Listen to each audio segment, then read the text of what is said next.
yesterday did nothing to make polarization in our church less likely.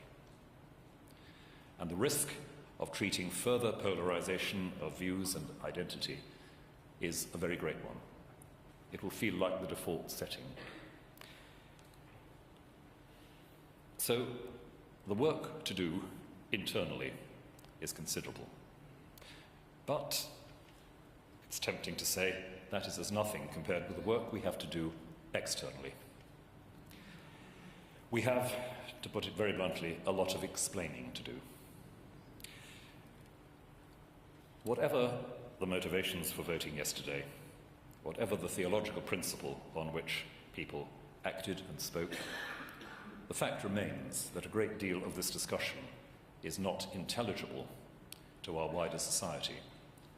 Worse than that, it seems as if we are willfully blind to some of the trends and priorities of that wider society. We have some explaining to do. We have, as a result of yesterday, undoubtedly lost a measure of credibility in our society.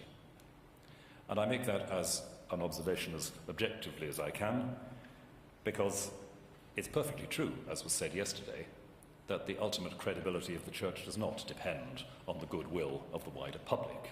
We would not be Christians and believers in divine revelation if we held that. But the fact is as it is. We also have a lot of explaining to do within the church, because I think a great many people will be wondering why it is that diocesan synods can express a view in one direction and the General Synod in another. And that means that synod itself is under scrutiny and under question. And I shouldn't be at all surprised if many members of synod and groups within synod were not feeling today confused and uncertain about how synod itself works and whether there are issues we have to attend to there.